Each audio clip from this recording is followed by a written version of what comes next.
Hey, welcome back to my channel. Today's story is about an orphan girl who had no family, no wealth, and no one to care for her. The people in her village looked down on her and believed she would never have a bright future. But destiny had something extraordinary in store for her. How did this poor orphan girl become the wife of a prince? Stay tuned to find out. If you enjoy African folk tales like this one, don't forget to subscribe, like this video, and turn on the notification bell for more amazing stories. Now let's head over to the story. Long, long ago, in a village at the foot of a green mountain in West Africa, there lived a young girl named Amara. Amara had no mother and no father.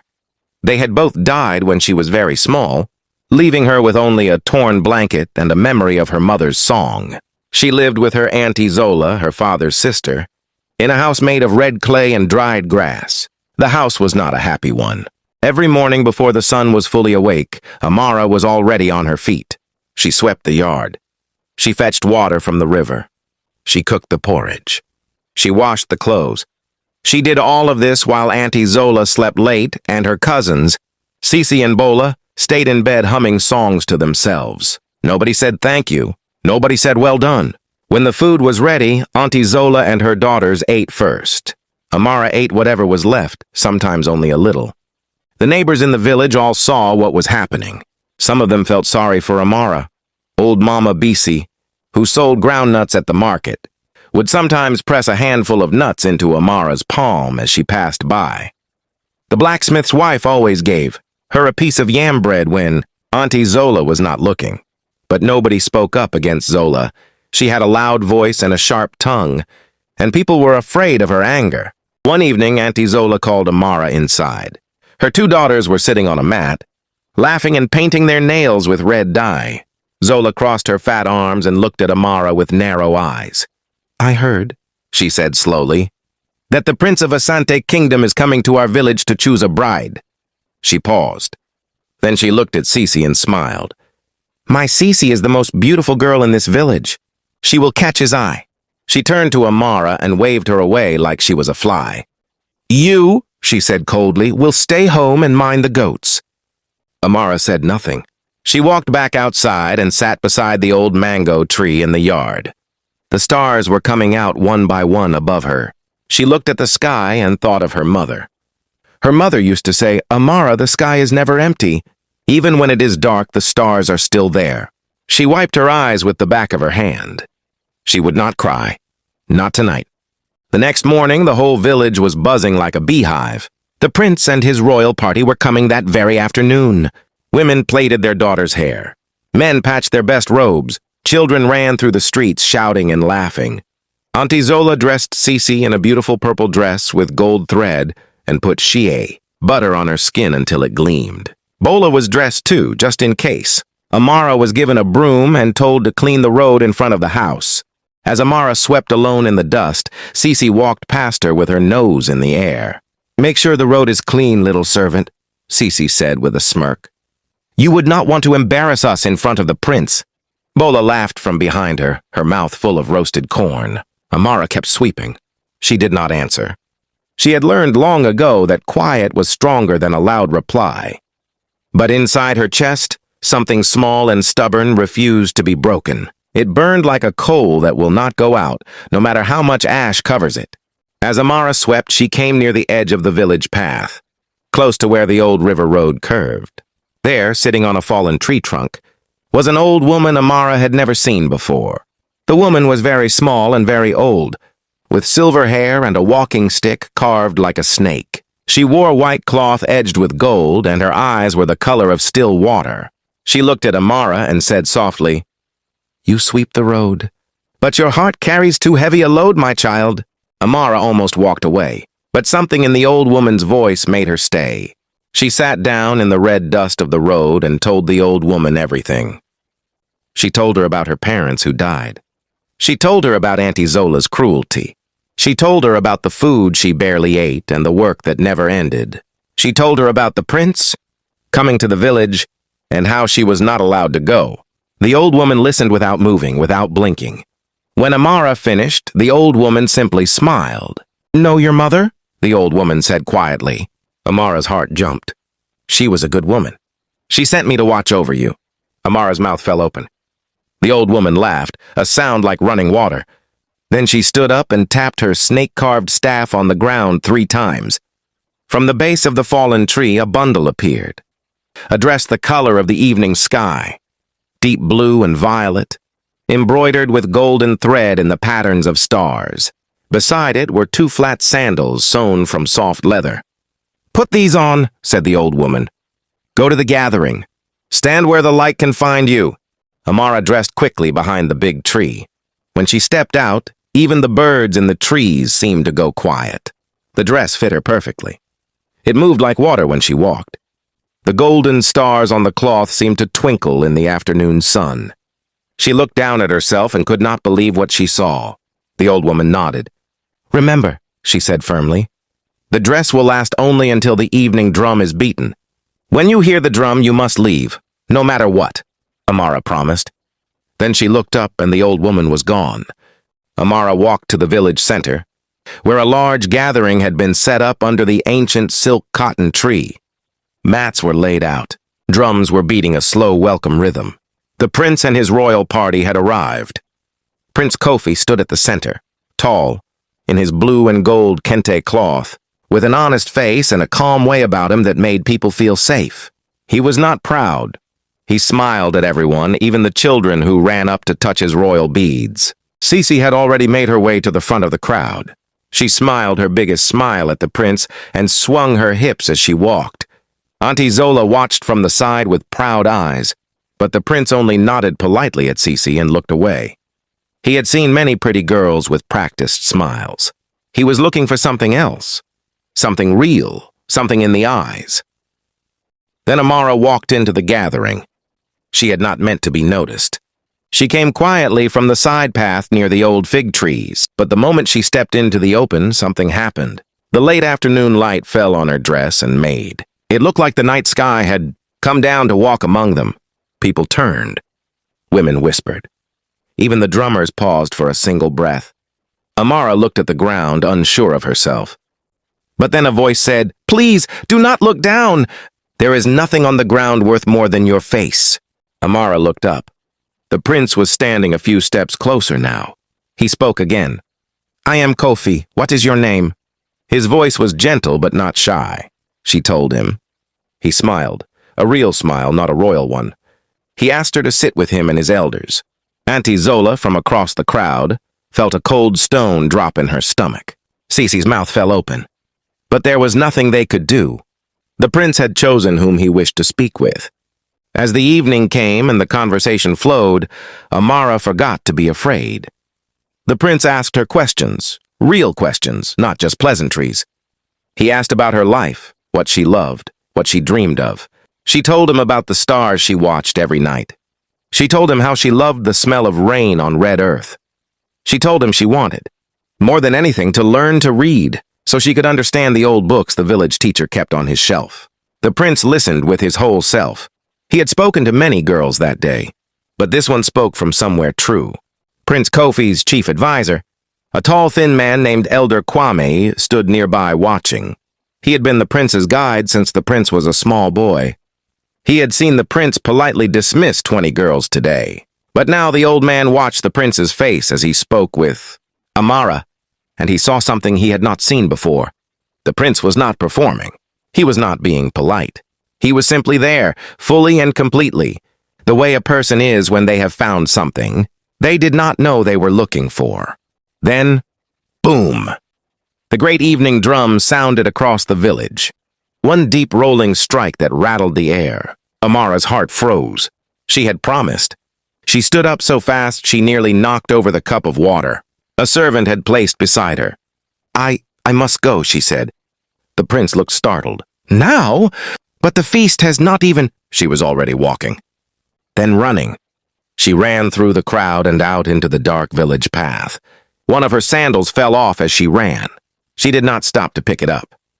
By the time Amara reached the old mango tree in Auntie Zola's yard, the dress had changed back to her plain orange and yellow kanga. She sat in the dark, breathing hard, heart pounding.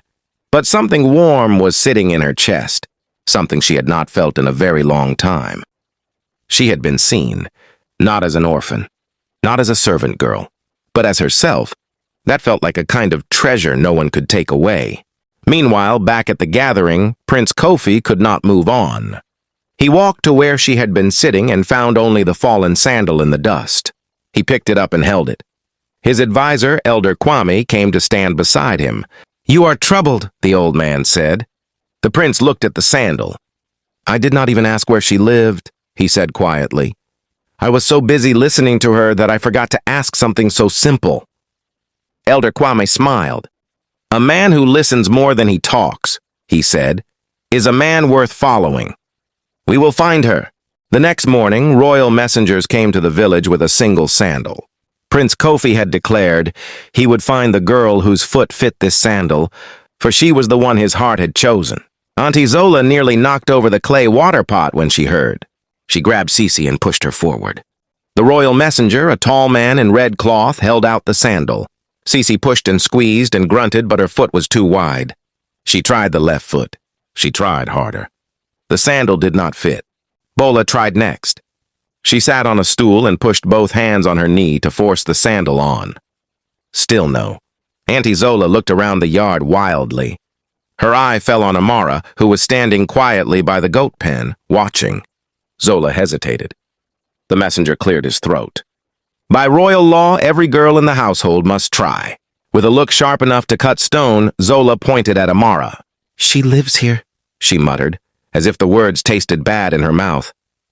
Amara walked forward slowly. The yard was completely silent. Even the goats had stopped making noise. She sat on the stool and did not look at Auntie Zola. She placed her foot forward. The sandal slid on perfectly, like water finding its natural place. The royal messenger straightened up at once. He looked at Amara's face carefully. Then he looked at the sandal. Then he bowed, low and formally. "By the order of Prince Kofi of the Asante Kingdom," he said in a ringing voice, "I have found the one we were looking for." What followed was something the village would talk about for 100 years. Amara was taken to the royal palace to meet Prince Kofi. When he saw her, in her simple orange kanga, 2 plain braids, bare feet just put back, into sandals, he smiled the same smile. He had smiled the evening before, not because of the dress, not because she had been dressed like the sky, but because her eyes were the same, her voice was the same. She was the same person he had spoken to. That was all he needed. King Asante received Amara in the great hall. He was a tall man with silver in his beard and kind, serious eyes. He asked her many questions. He asked about her character, her work, her heart. The elders who sat with him listened and nodded. When Amara spoke, she spoke clearly and without fear. She did not pretend to be anything she was not. The king looked at his son. His son looked at him. An understanding passed between them like a quiet river. That evening, as the palace servants prepared a small welcome meal for Amara, a kind older woman named Afia, who managed the queen's household, came to sit with her. She brought Amara warm water to wash her feet, a bowl of groundnut soup and soft-fried plantain. Amara looked at it all and did not know what to do. No one had ever served her before. Her eyes filled with tears. Afia held her hand gently and said, "You are not used to kindness, but you will learn, and you will give it back 100-fold." Amara nodded. She believed her. Months passed. Preparations were made, and on a bright, dry season morning, when the flame trees bloomed red all through the kingdom, Amara married Prince Kofi. She wore a dress of the deepest blue violet, embroidered with golden stars, the real version of the magical one, made by the finest weavers in the land. Her 2 braids were decorated with tiny golden beads. She was not pretending to be a queen. She was becoming one. Old Mama Ya was not at the wedding. No one had seen her since that afternoon by the river. But that evening, as Amara sat quietly in her royal chamber for the first time, looking out at the stars, she felt a warm hand touch her shoulder. She turned. No one was there. Only the warm smell of river water and shea butter in the air. She smiled and whispered, "Thank you, Mama." Whether it was the old woman or something more, she did not know. But she knew she was not alone. She had never been alone. As for Auntie Zola, when the news came that Amara was to be queen, she dressed herself in her finest cloth and went to the palace with Cece and Bola. expecting that she would be rewarded for having cared for the future queen. But Amara received her with grace and without anger. She did not shout. She did not punish. She simply said, "You will not go hungry, but you will also not come to my table with a false heart." Zola went home smaller than she had arrived, and she knew deep inside that the girl she had treated like a mop had become a mountain. Some weeks later, something unexpected happened. Cece came back to the palace, but not with her mother and not with a proud face. She came alone, quietly, in the early morning. She stood at the palace gate and asked to speak to the queen. When Amara came out, Cece could not look at her. She stared at the ground. Then slowly she said, "I was not kind to you. I knew it was wrong and I did it anyway." She swallowed hard. "I am sorry, Amara." It was perhaps the most difficult thing Cece had ever said, and it was also the truest. Amara was quiet for a long moment. The birds sang in the trees above the gate. Then she said, "I forgive you, Cece." Not because she had forgotten, not because it had not hurt, but because she understood. Something her mother had once whispered to her as a small child. "A heart that holds anger is a house with no windows. Let the air in, my love. Let the light come through," Cece wept. And Amara, to her own surprise, held her cousin's hand for the first time without fear or bitterness. It felt like setting down a stone she had been carrying for years. Queen Amara never forgot where she came from. She opened schools for orphan children across the kingdom. She made sure that no child in the land would go to sleep hungry. She sat with the poor and listened to them the same way. The old woman at the river had listened to her. She hired Afia, the kind palace servant, as the head of the royal school, because she believed that kindness was the greatest qualification of all. The kingdom grew not just in wealth, but in warmth. Years passed. Amara and Kofi had children of their own, bright, curious children who grew up hearing the story of the girl who swept the road and the old woman by the river. One evening, their eldest daughter, a girl of about 7 with her mother's big, gentle eyes, pulled Amara's sleeve and asked, "Mama, was old Mama Ya real?" Amara looked at the stars for a moment. Then she looked at her daughter and said, "She was as real as love, and love, my child, is the most real thing there is." The little girl nodded slowly, satisfied, and looked up at the stars too. And so, dear friends, this is the lesson that the wind carries from that ancient village, through the mountains and across the great rivers to reach your ears today. Kindness is never wasted, hard work is never invisible, and the child who is overlooked today may be the one the stars are saving for tomorrow. No one could have guessed that the girl sweeping the road would one day build schools on it. No one could have known that the heart that was starved would grow large, enough to feed a whole kingdom. No one could have seen that the girl who had nothing would one day have everything and choose to give it all away. Life is not always fair at the beginning. But if you hold on to goodness, if you stay true, stay kind, stay curious, and keep your eyes on the stars, the morning will always come. For every Amara in the world, this story says, you are seen, you are known, and somewhere, beyond the river, the light is already being prepared for you. And when it comes, it will be yours.